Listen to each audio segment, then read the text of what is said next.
Dan sungguh setiap manusia itu Allah akan membalasnya, mencukupi apa yang mereka perbuat.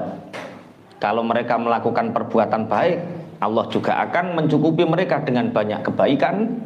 Kalau mereka manusia itu melakukan keburukan, maka Allah juga akan menimpakan keburukan kepada mereka. Innahu bima ya'maluna khabir. Sungguh Allah dengan apa yang mereka kerjakan, Iku maha mengetahui rahasianya, maha mengetahui apa yang ada di dalam hatinya, khabir. Jadi kita sebagai orang yang beriman itu harus yakin bahwa semua kebaikan akan berdampak baik, semua keburukan juga akan berdampak buruk.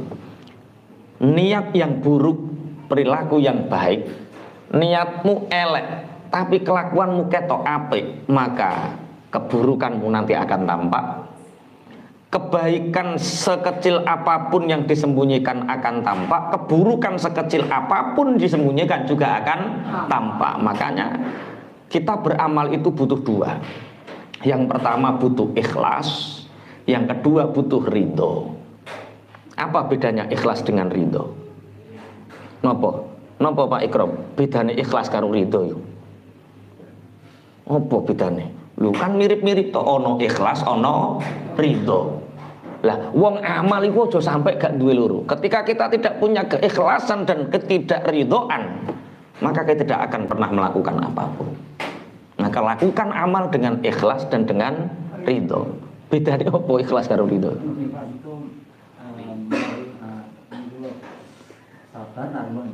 Wow, ayo terus nek ridho.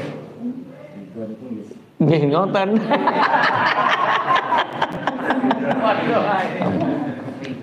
Ikhlas itu ada di depan, ridho itu ada di belakang. Sebelum melakukan apapun ikhlas. Jadi ikhlas itu berada di mana?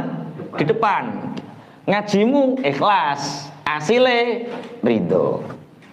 Dengan ujian ikhlas di depan. Apapun yang terjadi kita terima. Hasilnya ridho.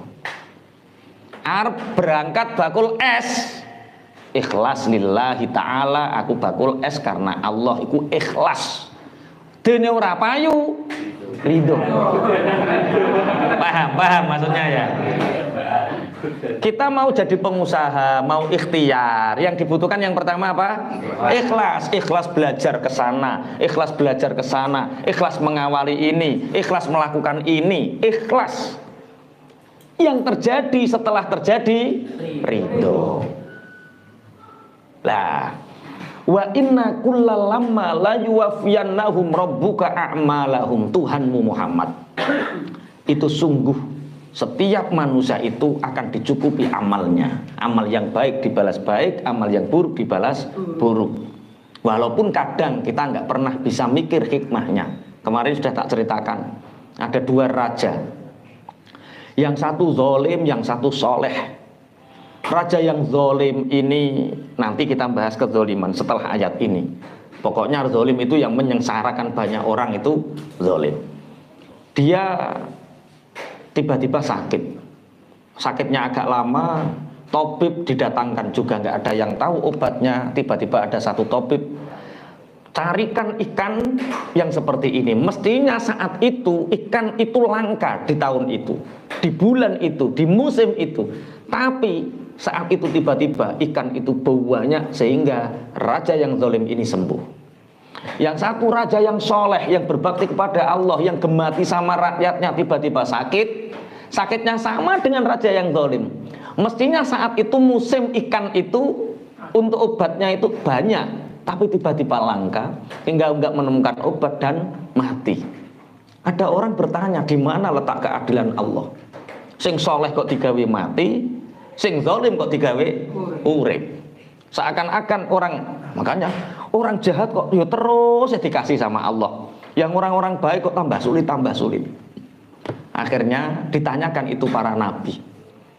Ditanyakan pada salah satu nabi Bani Israel ketika itu, dijawab. Seburuk-buruknya atau sezolim-zolimnya raja yang zolim itu ada kebaikan.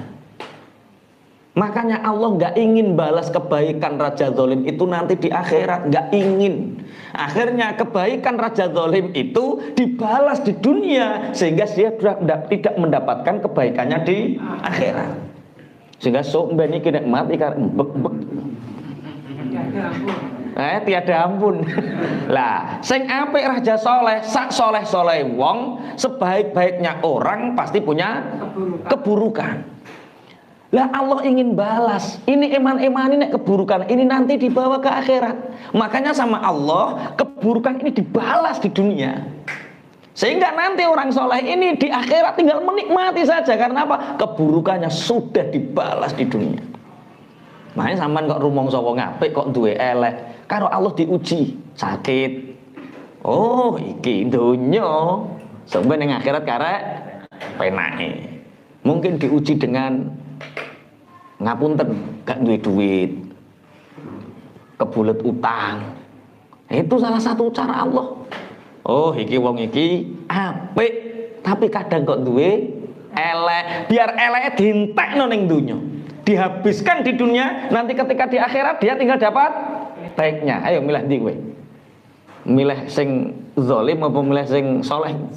Soleh. Najar rada susah sithik lho. Dadi sesuk nek susah ilang cerita iki.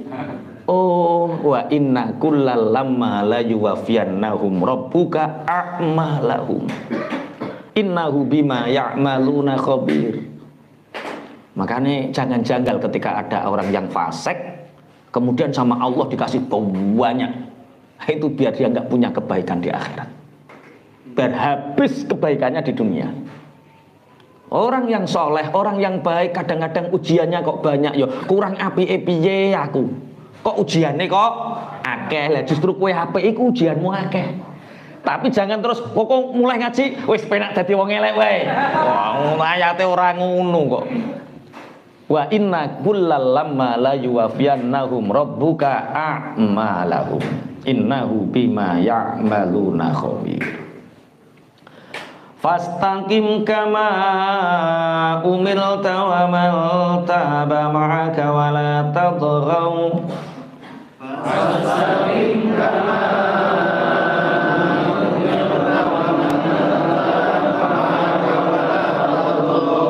innahu bima ta'maluna basir.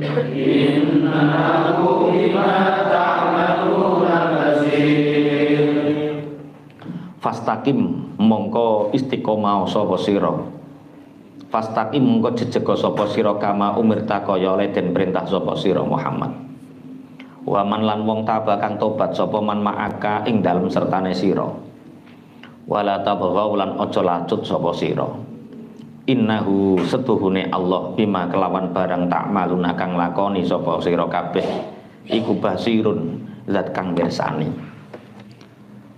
Fastaqim kama umirta. Maka istiqomahlah kamu Muhammad dengan apa yang diperintahkan kepadamu, yaitu menjaga keimanan. Wa man taba maka dan orang-orang yang bertobat bersamamu. Wala tabghaw dan jangan melampaui batas lacut. Innahu bima ta'maluna basir. Kamu jangan melakukan sesuatu yang melewati batas-batas yang telah ditetapkan Allah. Innahu bima ta'maluna basir. Sungguh Allah itu maha mengetahui apa yang kalian kerjakan. Istiqomah niku napa sing darane istiqomah? Tetep niku napa? Ajek niku napa? Rutin. Bahasa yang mudah dipahami selain rutin, ajek, jejek, terus menerus. Kulino, wis. Konsistensi, konsisten loh. Terus menerus, terus tidak berkurang, itu namanya apa? Konsisten. Istiqomah, al istiqomah afdalu min alfi karomah. Istiqomah itu inkonsisten itu tambah ora istiqomah. Oh, inkonsisten itu tambah ora istiqomah. Sing bener ya konsisten ya wis iku. Jadi satu istiqomah itu lebih mengalahkan daripada 1000 karomah. Karena orang yang punya karomah, punya kemuliaan, tidak istiqomah, kemuliaannya pudar. Tapi istiqomah yang terus menerus akan menimbulkan kemuliaan. Makanya amal sedikit yang istiqomah itu lebih baik daripada amal banyak tidak istiqomah.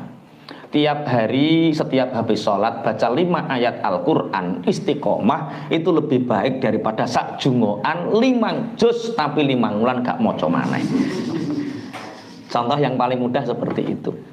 Tiap hari kita sholat qobliyah ba'diyah, sholat sunnah kita kerjakan. Kita nggak bahas fardu ya, soalnya fardu itu mau sowong Islam kok sholat fardu, bahas sunnah saja.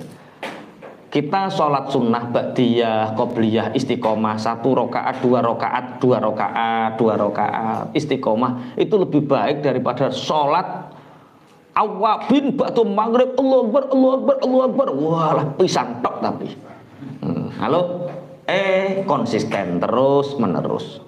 Ngaji juga seperti itu.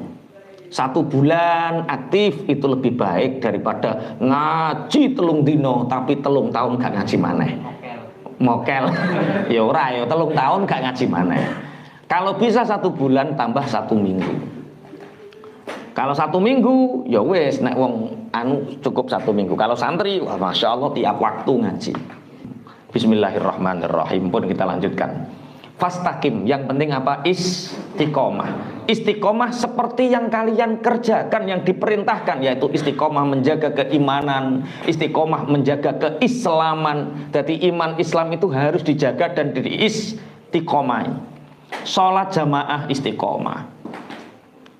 Makanya di dalam beberapa hadis Abdullah ibnu Ummi Maktum itu pernah matur sama Rasulullah, ya Rasulullah, rumah saya jauh dengan Masjid Madinah, sedangkan saya ini buta. Tolong ya Rasulullah beri aku keringanan untuk sholat di rumah saja. Jadi ono wong buta sowan Kanjeng Nabi minta rukhsah, minta keringanan agar dia tidak diwajibkan atau tidak ditekankan untuk sholat jamaah, ingin sholat di rumah saja. 3 kali Rasulullah nggak jawab. Akhirnya Abdullah ibnu Ummi Maktum ini berjalan, dipanggil, ya Abdullah, nggih Kanjeng Nabi, apakah engkau mendengar azan? Nggih, saya mendengar. Datangilah, itu panggilan Allah. Datangilah, itu panggilan Allah. Sehingga Abdullah ibnu Ummi Maktum pernah suatu ketika, karena dia tidak diberi rukhsah oleh Rasulullah, gerayah-gerayahlah niku berangkat ke masjid, sehingga jatuh dan pernah berdarah, pipinya pernah berdarah, keningnya pernah berdarah. Sejak berdarah itu, setiap hari ada orang yang datang menjemput. Setiap mau jamaah sholat dijemput. Tapi orang yang menjemput ini tidak mau masuk masjid. Dikek ning ngarepe, mlaku dewi.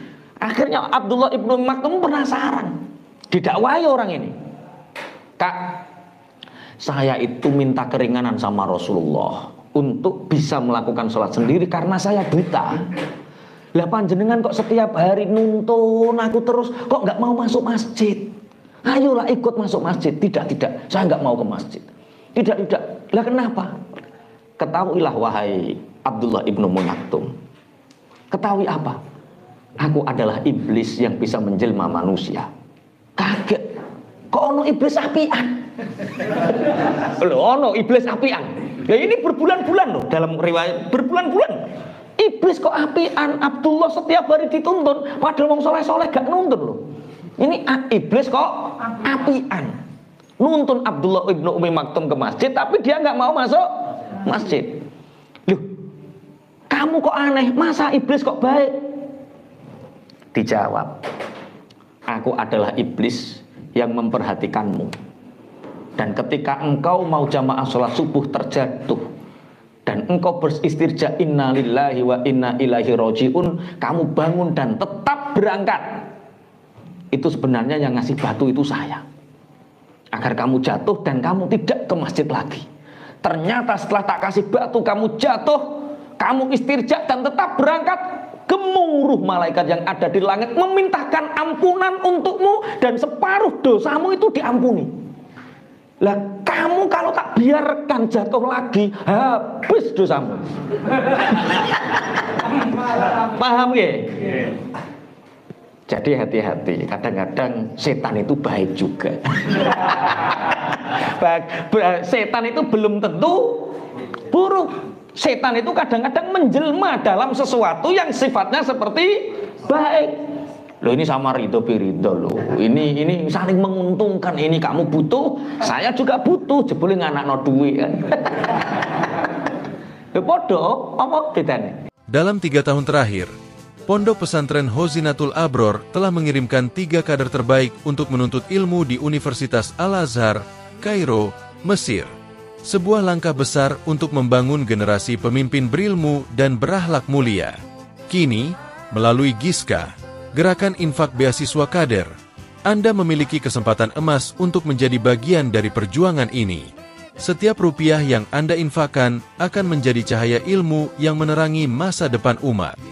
Mari bersama, kita dukung lebih banyak kader menggapai impian mereka. Berikan infak terbaik Anda, dan jadilah bagian dari perubahan besar ini. Giska, menginfakkan harta untuk ilmu, membangun peradaban. Fastaqim kama umirta wa man taba maka wala tabghaw. Innahu bima ta'maluna basir. Muhammad, istiqomahlah kamu terhadap apa yang diperintahkan untukmu dan orang-orang yang bertobat bersamamu. Artinya bertobat dari kekufuran masuk Islam, jaga iman, wala tadghaw, dan jangan melebihi batas. Melebihi batas itu kalau bahasa sekarang namanya ghulu, berlebihan. Jadi berlebihan itu nggak baik. Apapun, seperti yang di Riyadhus Shalihin yang saya baca tadi, 3 orang sahabat yang ingin sholat malam tidak pernah berhenti, yang ingin puasa tidak pernah moka, yang ingin tidak menyentuh wanita. Nah itu namanya ghulu, berlebihan dalam agama. Sehingga ghulu ini sekali futur klek, kalau di dalam kitab-kitab tasawuf, kue kok mau wempeng, maka sekali putus ceklek. Sekali putus apa? Ceklek. Santri sing betah suwe mondok sampai lulus ngono ki yo. Santri sing ora iso guyon meneng ora. Tewenanan sekali dia kena tek. Orang yang salah itu kadang-kadang baik agar kita menyadari kesalahan orang lain. Orang yang nggak pernah salah itu kadang-kadang nggak baik karena dia nggak akan pernah menyadari kesalahan orang lain. Maka sekali waktu seorang suami itu harus menyadari kesalahannya, atau harus sesekali melakukan kesalahan biar saat istrimu salah kamu ridho.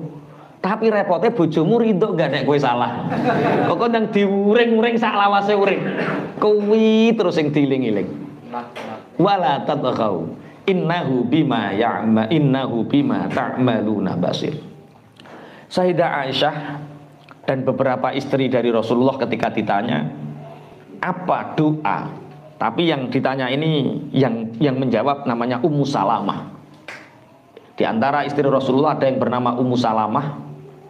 Ummu Salamah ini ditanya apa yang engkau hafal dan sering mendengar doa yang dibaca Nabi. Mengistiqomahkan doa apa Rasulullah? Ummu Salamah menjawab, yang aku tahu dan yang sering aku paling banyak dengar doa Rasulullah adalah doa ya muqallibal qulub tsabbit qalbi ala dinik. Ya muqallibal qulub, wahai zat yang membolak-balikkan hati, tsabbit qalbi ala dinik, tetapkan hatiku untuk selalu di atas agamamu. Mumpun hafal napa dereng coba. Ya muqallibal qulub, sarang-sarang 1 2 3. Ya muqallibal qulub, 2 kali lagi. Ya muqallibal qulub, 1 kali lagi. Ya muqallibal qulub tsabbit qalbi ala dinik. Tsabbit qalbi ala dinik. Sudah balik. Tsabbit qalbi ala dinik. Ya muqallibal qulub, ya muqallibal qulub, tsabbit qalbi ala dinik. Tsabbit qalbi ala dinik. Itu dibaca kapan? Setelah sampai tahiyat akhir, Biasanya sampean innaka hamidum majid. Terus piye? Kan yang sing langsung salam biasanya ya. Biasanya setelah innaka hamidum majid itu baca Allahumma inni a'udzubika min adzabil qabri wa min adzabin nar wa min fitnatil mahya wal mamat wa min fitnatil masihid dajjal ya muqallibal qulub tsabbit qalbi ala dinik, baru salam. Apal napa mboten? Mboten, ya wis ya muqallibal qulub tok ae. Innaka hamidum majid ya muqallibal qulub tsabbit qalbi ala dinik. Ditulis tsabbit qalbi ala dinik, engko mulai wayah tahiyat eling hamidum majid terus apa mah. Ora gelem nulis. Wayah bar ngaji innaka hamidum majid, wayah salat innaka hamidum majid, opo mau? Mosok ala dinik ngono tok. Ya muqallibal qulub tsabbit qalbi ala dinik. Dalam beberapa hadis Rasulullah Muhammad sallallahu alaihi wasallam, niku Kanjeng Nabi istaqimu walan tuhsu. Istiqomahlah kalian dan jangan pernah menghitung amal. Istiqomahlah, jangan pernah perhitungan tentang amal. Kerjakan. Istiqomah, kerjakan. Wis, ojo diperhitung. Wa'lamu anna khaira a'malakum as-shalah. Ketahuilah bahwa sebaik-baik amal kalian adalah salat. Sebaik-baik amal kita adalah apa? Salat. Nanti ketika kita di mahsyar, pertanggungjawaban pertama kali yang ditanya bukan apa jabatanmu, bukan seberapa banyak uangmu, seberapa kuat pengaruhmu, seberapa banyak istrimu, bukan. Yang ditanya nanti adalah bagaimana sholatmu. Makanya Kanjeng Nabi selalu istiqomahlah dalam sholat. Wa'lamu anna khaira a'malikum as-sholah. Ketahuilah bahwa sesungguhnya sebaik-baik amal kalian adalah apa? Sholat. Wala yuhafidhu 'alal wudu illa mu'minun. Dan tidak ada yang bisa menjaga wudu kecuali orang-orang yang beriman. Rawahu Ahmad. Jadi kita oleh Allah ditakdirkan bisa wudu, itu bukti keimanan kita. Setelah kita bisa wudu, kita bisa menjaga sholat kita tepat waktunya, jamaah dan tidaknya. Itu adalah bukti keimanan kita. Maka Kanjeng Nabi selalu mengingatkan istiqomahlah sholat, istiqomahlah apa? Sholat. Lah, di ayat ini juga kita dilarang untuk hulu. Hulu itu berlebihan di dalam agama. Makanya dalam muamalah, sebatas yang kita tahu itu halal, ya halal. Contoh, kangkung itu halal apa haram? Halal, oke. Jangan dihulukan. Gara-gara berngaji halal haram, kemudian kita ngaji tentang izzah dan apa zuhud, dimasakno bojone kangkung. Ki kangkung kok didik.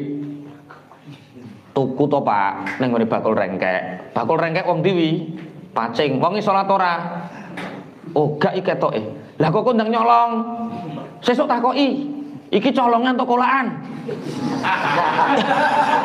Wah, akhirnya bojomu takok, Mbak, apa Mbak? Iki kangkung ki colongan to kowe kolak? Ki kira-kira tersinggung napa mboten? Tersinggung. Lah yo agama kok model ngono ki agama piye? Itu namanya apa tadi? Hulu. Salat, Allahu Akbar. Kowe salat jengkang-jengking ngono ki yo eling pangeran. Lah piye maksudmu? Sajadahmu cek ketok. Ijek nganggur mek opo salat nganggur. Nah, itu namanya apa? Hulu itu berlebihan, melewati batas-batas dari ketetapan yang telah ditetapkan. Rasulullah Muhammad sallallahu alaihi wasallam dawuh Islam itu mudah. Islam itu tidak menyulitkan. Lakukan syariat Islam. Syariat Islam itu sangat mudah bagi orang yang melakukannya. Barang siapa yang hulu, berlebihan dalam melakukan agama, maka dia akan dimakan agama itu sendiri. Dia akan mendapatkan afat daripada agama itu sendiri. Makanya agama ini jangan pernah dibuat sulit, kecuali dalam akidah. Tak boleh ini, kecuali dalam akidah. Dalam akidah kita tidak boleh mengatakan yang lain itu benar dalam akidah. Yang benar adalah kita dalam akidah. Tapi dalam hal-hal toleransi yang lain, monggo, kita tidak boleh ghulu. Orang Islam kok pakai batik? Orang Islam itu pakai jubah. Lah yo. Kanjeng Nabi umpama lahir ning Jawa paling sing sunah iku batikan. Iya to, wong saurunge Kanjeng Nabi tutus dadi nabi, wong Mekah kono wis padha nganggo jubah. Yang disabdakan Rasulullah, hadza firaqu bainana wa bainahum, ini adalah jarak, ini adalah pembeda antara kita dan mereka. Itu bukan jubah, imamah, sorban. Itu yang membedakan. Mulane batikan sorbanan keren. Tapi yo wayah salat, aja wayah ning warung. Nang warung batikan sorbanan. Kuwi ora dakwah. Kuwi ihanah. Ngeremehno. Maksudnya ngeten lho. Orang kudu muktadul hal wal maqam, harus tahu keadaan dan kondisi. Sorbanan itu disunahkan saat kapan? Disunahkan saat sholat, disunahkan saat taklim, disunahkan saat hal-hal yang sifatnya itu warung udeng-udengan terus rokokan nyawa wangkruk. Ya Allah, ya Allah. Sesuk nganggo imamah ya, dodolan es ya. Sido ra ditakoki wong wae.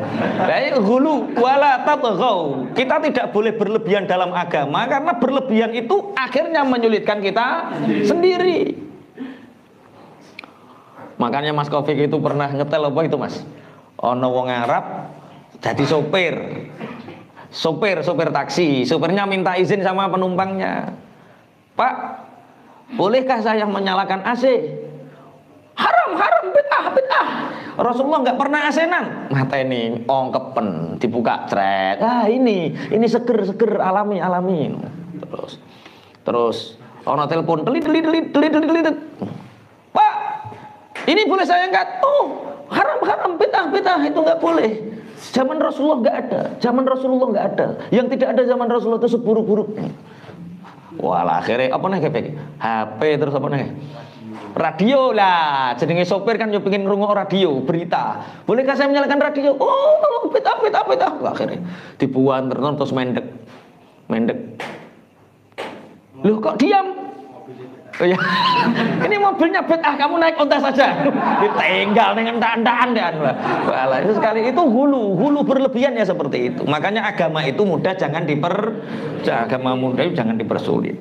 Bismillahirrahmanirrahim. Buat yang melakukan kebenaran dalam beragama itu haruslah mejono itu haruslah adil, sedengan dan membuat bahagia orang lain. Jangan agama itu membahagiakan orang lain menjadi susah. Mulane kaya toa dikai peraturan kowe setuju to ora kira-kira? Ayo gak wani kowe. Eneng sing setuju, eneng sing ora. Ya ben dibahas ngono wae. Bismillahirrahmanirrahim.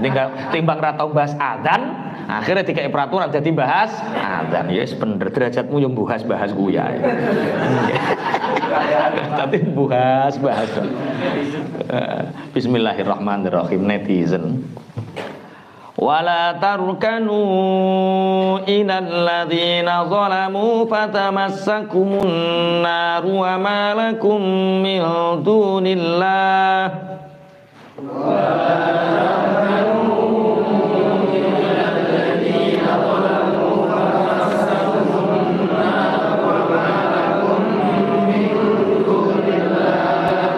Wa ma lakum min dunillahi min awliya thumma la tunsarun.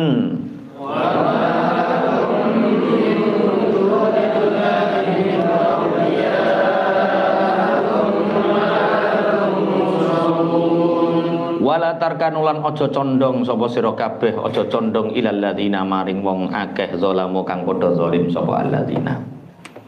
Fatamassa mongko dadi sebabe ngenani kum ing sira kabeh apa annarun neraka. Wa malakum lan ora ana iku tetep keduwe sira kabeh min dunillahi saking sakliyane Allah min auliya utawi wong kang ngreksa. Sumalatung saruna nuli ora bisa den tulungi sapa sira kabeh.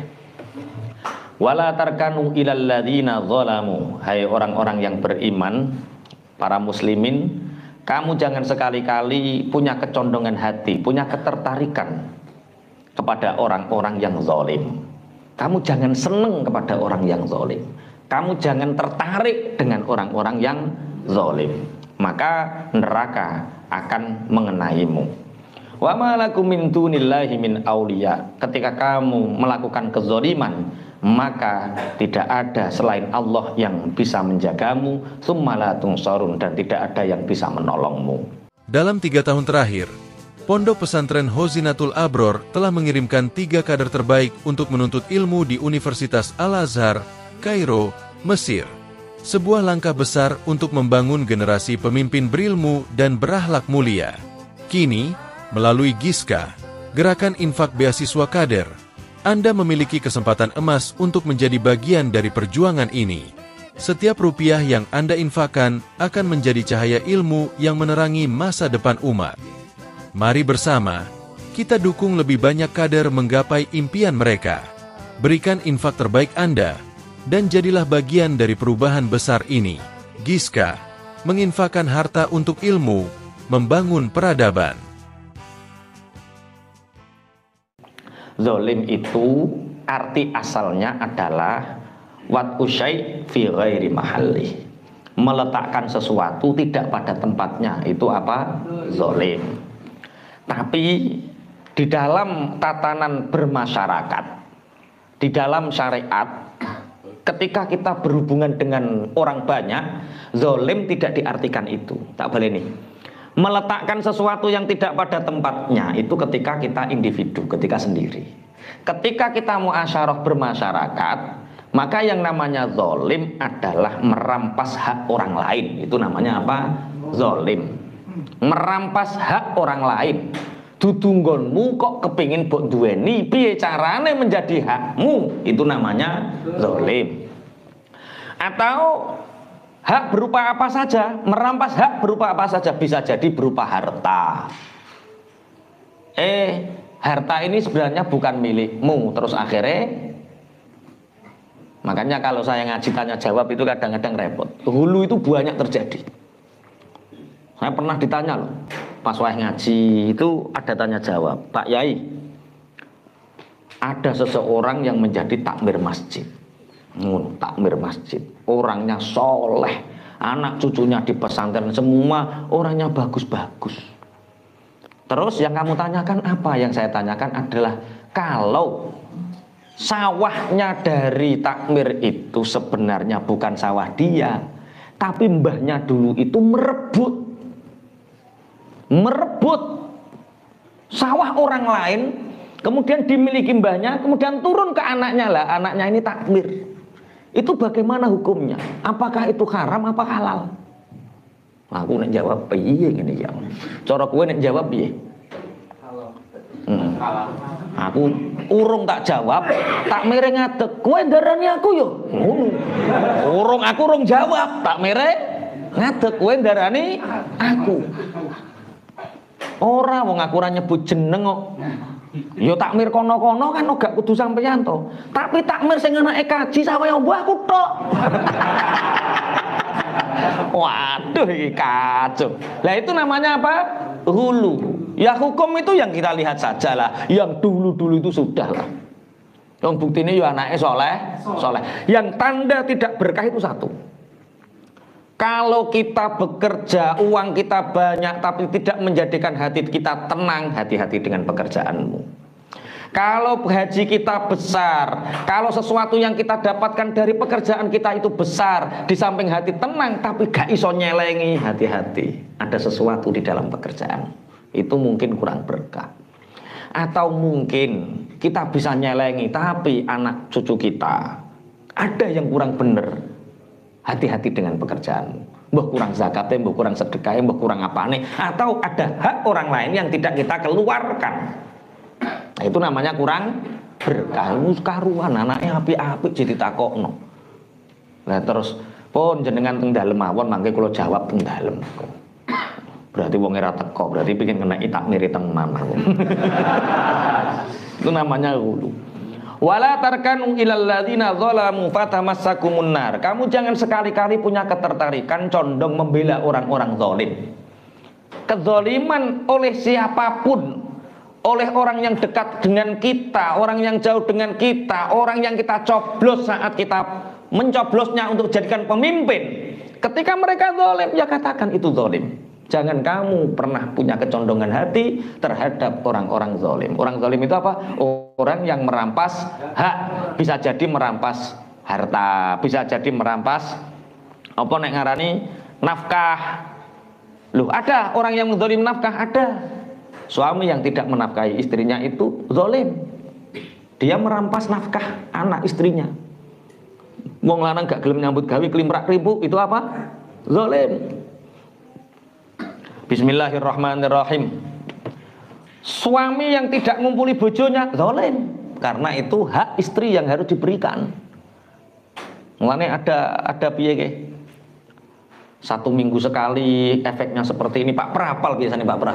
Iya kalau ngumpuli bojo seminggu sekali ngene, terus seminggu 2 kali ngene piye Pak Pra? Privat, nggak boleh dipublis sama Pak Pra ya wes. Nanti yang ingin tahu WA Pak Pra. Yang ingin tahu WA Pak Pra. Soalnya bojone bidan, roh ngono kuwi. Atau hak untuk berbicara. Orang mestinya punya hak bicara, tapi hak bicara dirampas, itu ada orang yang zalim. Atau hak rakyat, yang mestinya rakyat itu mempunyai fasilitas ini. Tapi gara-gara wesine dikerakoti, aspalnya dikerakoti, apa-apa dikerakoti, sehingga rakyat tidak merasakan itu. Itu namanya apa? Zalim. Kamu jangan pernah punya kecondongan terhadap mereka.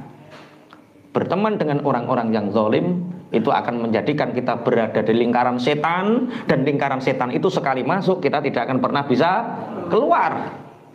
Lingkaran-lingkaran kesolehan itu, masya Allah, itu satu nikmat yang luar biasa. Allah mendatangkan teman-teman kita baik, teman-teman kita soleh, itu luar biasa. Kalau kita dekat dengan lingkaran setan, rono duit, rene duit, rono duit terus, dan itu tidak akan ada keberkahan. Fatamassakumun nar. Makanya termasuk zalim itu adalah ketika kita, nanti ada tentang nahi mungkar. Tadi nahi mungkar itu dengan cara yang baik. Kalau tidak dengan cara yang baik, kita kadang-kadang hulu. Sahabat Ikrimah itu pernah menceritakan, ini asar itu satu cerita yang disahkan oleh Ikrimah. Ikrimah itu anaknya Abu Jahal, tapi menjadi sahabat pilihan. Sahabat pilihannya Rasulullah. Ikrimah itu pernah menceritakan, ada seseorang naik kuda, tidak membawa apa-apa, hanya kuda dan bekal. Di perjalanan ternyata ada orang yang bergerombol. Ditanya, sedang apa kamu bergerombol di depan pohon yang besar itu? Orang yang bergerombol menjawab, ini adalah sesembahan kami. Ini rizki kita tergantung dari pohon ini. Kalau pohon ini dipotong, maka orang-orang ini akan mendapatkan afat, mendapatkan bahaya. Kata Ikrimah meneruskan, orang-orang mengatakan, itu kesyirikan. Walaupun pohon itu dipotong, tidak akan terjadi apa-apa. Aku akan membuktikannya, aku akan memotong untuk kalian. Akhirnya laki-laki ini pulang membawa kapak. Barang membawa kapak, li'i'la'i kalimatillah, ikhlas karena Allah, aku akan memotong pohon besar itu. Di jalan dia bertemu dengan seseorang. Nyegat, mau kemana kamu? Aku mau memotong pohon yang disembah itu. Aku akan membuktikan bahwa pohon itu tidak ada madarat dan tidak ada manfaat. Tidak, kamu tidak akan pernah bisa memotongnya. Kalau kamu ingin ke sana, berkelailah denganku dulu, langkai mayatku dulu. Berkelahi ini, bareng berkelahi, orang ini kalah. Bareng kalah dia ngaku, sebenarnya aku adalah iblis yang menjelma manusia.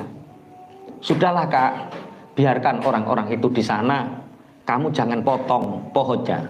Enggak, aku mau memotongnya. Gini saja, kamu pulang. Setiap habis subuh, setiap kamu sholat habis subuh, maka lihatlah di bawah tikar kamu, maka di situ ada beberapa dinar uang yang kamu bisa menikmatinya. Cukup, nggak usah ganggu mereka. Dia ngenangan, oh iya, penak duit atau penak motong. Motong resikonya gede, mulai oleh duit. Cara sampean milih di. Wah. Ini laki-laki ini, kata sahabat Ikrimah, pulang dia membuktikan sholat, Allahu Akbar, Allahu Akbar, Allahu Akbar. Subuh, setelah subuh dibuka, cret, betul ada kepingan-kepingan emas. Searuh. Wah, banyak uangku ki. Wes gak sah motong rapopo ki. Sholat lagi subuh, beberapa subuh terus ada kepingan-kepingan emas. Kemudian suatu saat dia subuh dan di bawah sajadah itu enggak ada kepingan emas. Yang diingat orang ini apa? Potong. Lah, akhirnya dia motong. Bawa kapak di tengah perjalanan dicegat sama orang yang sama. Kalau kamu ingin motong, hadapi aku dulu. Kamu kemarin kan sudah aku kalahkan. Kecil, ayo kelahi Pak. Kalah benjut kabeh sampai lumpuh. Kenapa saya bisa kalah? Karena kamu awalnya mengalahkan aku adalah karena kamu asalnya mau motong karena Allah. Yang kedua ini karena kamu motong ingin dinar. Emas, dinar. Betapa setan banyak menggoda yang kadang-kadang kita tidak tahu. Ini kalau diteruskan berarti banyak setan macak jubahan. Wah kan nek diterus-terus no. Ya ini kan pertama dia ingin motong karena Allah. Kemudian menang. Kemenangannya ini karena apa? Ikhlasnya hati. Nah sedangkan yang kedua dia ingin motong bukan karena Allah tapi karena ingin dinar. Sehingga dia tidak bisa nahi mungkar untuk kesyirikan itu. Yang penting kita jangan punya kecondongan terhadap orang-orang yang zalim. Karena orang yang punya kecondongan dengan orang yang zalim sama halnya membantu mereka. Dan membantu sama halnya memasukkan diri kita ke dalam neraka. Dan selain Allah tidak ada yang bisa menolong kita. Selain Allah tidak ada yang menjadi wali kekasih kita.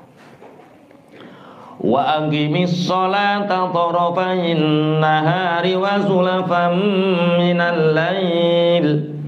Wa aqimis sholata tarafayn nahari wa zulfan minal lail. Innal hasanati yudhibna as-sayyi'at.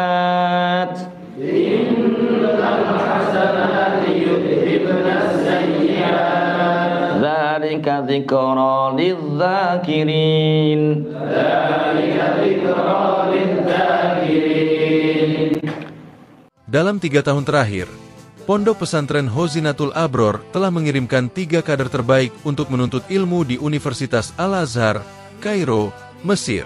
Sebuah langkah besar untuk membangun generasi pemimpin berilmu dan berakhlak mulia. Kini, melalui Giska, Gerakan Infak Beasiswa Kader, Anda memiliki kesempatan emas untuk menjadi bagian dari perjuangan ini. Setiap rupiah yang Anda infakkan akan menjadi cahaya ilmu yang menerangi masa depan umat. Mari bersama, kita dukung lebih banyak kader menggapai impian mereka. Berikan infak terbaik Anda, dan jadilah bagian dari perubahan besar ini. Giska, menginfakkan harta untuk ilmu, membangun peradaban. Ini ayat ini menerangkan sholat, tapi agak jorok. Maksudnya ayat ini tidak boleh untuk diamalkan, tapi amalkanlah sholatnya, tapi jangan amalkan asbabun nuzulnya. Nanti dijelaskan, gak paham disik. Wa akim lan lakonono sapa sira as-sholata ing sholat tarafayin nahari ing pucuk lorone rina, wa zulafan lan ing dalem sebagian mangsa minal laili saking wengi. Innal hasanati stune pira-pira kebagusan iku yudhibna bisa ngilangaken apa hasanat as-sayyiati ing pira-pira laku ala. Zalika utai mengkono-mengkono katerangan kang kasebut, katerangan istiqomah, katerangan larangan ngliwati wates, katerangan mencintai orang-orang yang zalim. Tiga hal ini iku dzikra dadi pitutur lidzakirina kedue pira-pira wong kang padha iling. Wa aqimis sholata tarafayin nahari wa zulafam minal lail.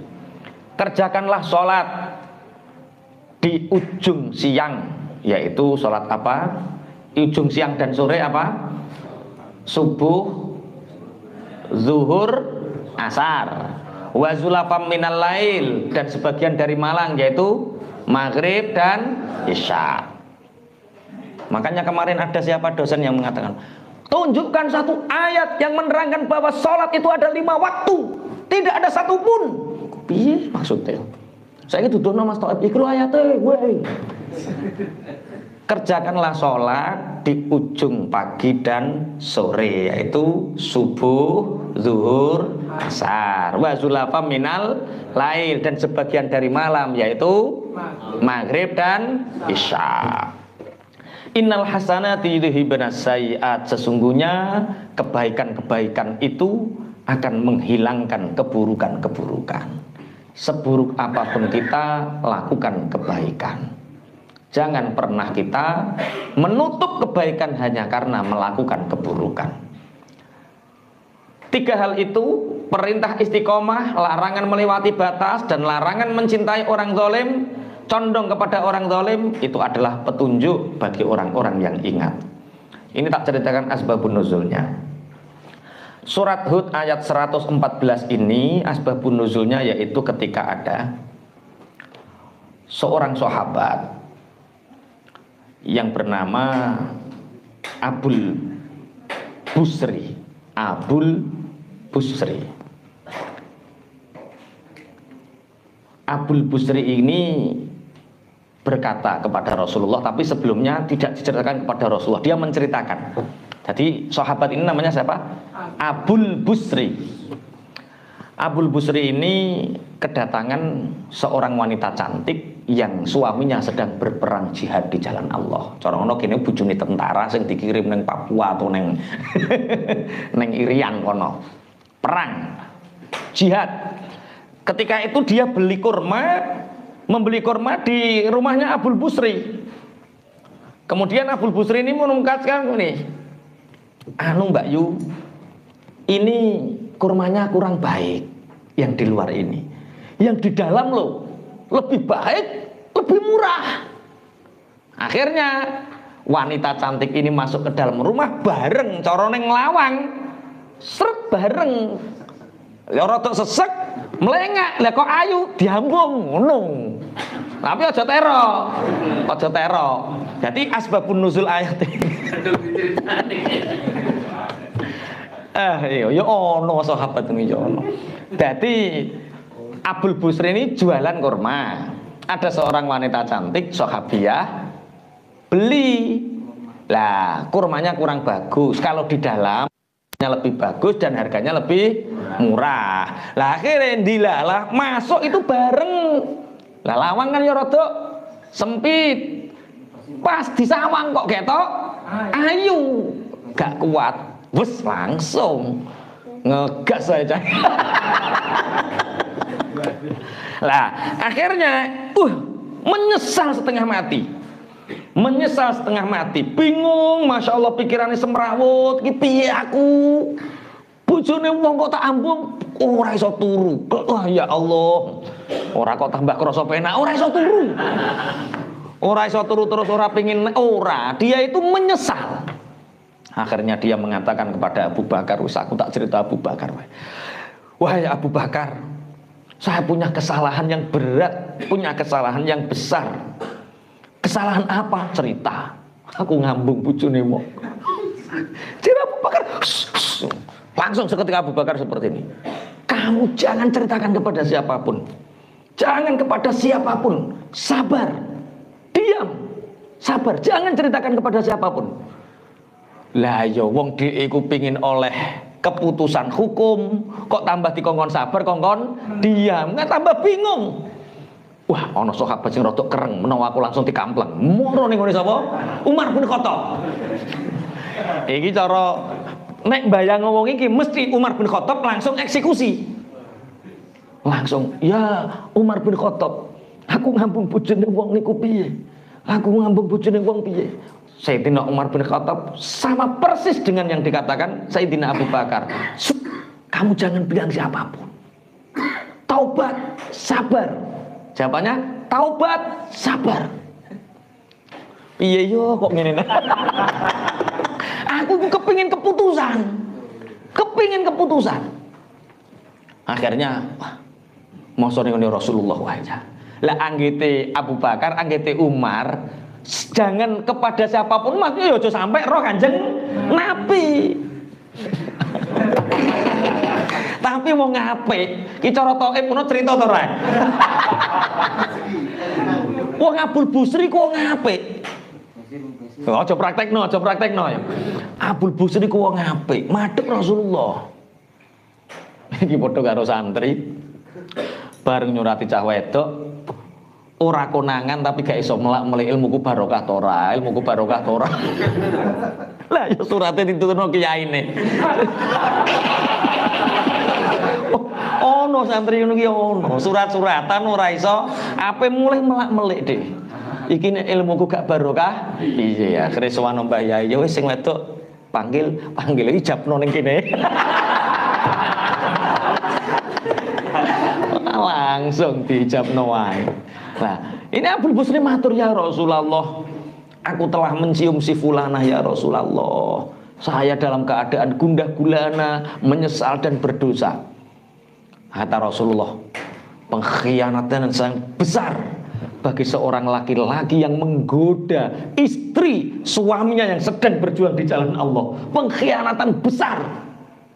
Wah, Kanjeng Nabi ya rada piye ngono to?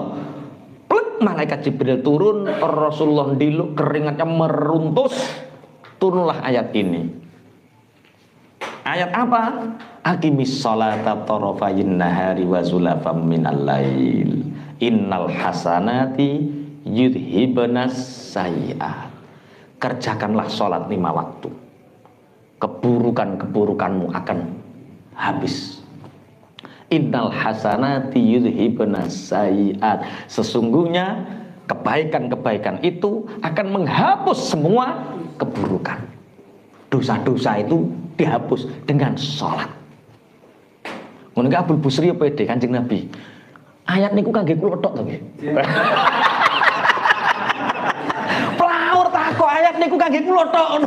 Ya ora, iku kabeh kanggo wong mukmin, ora kanggo awakmu tok. Ini ayat ini untuk semua orang mukmin.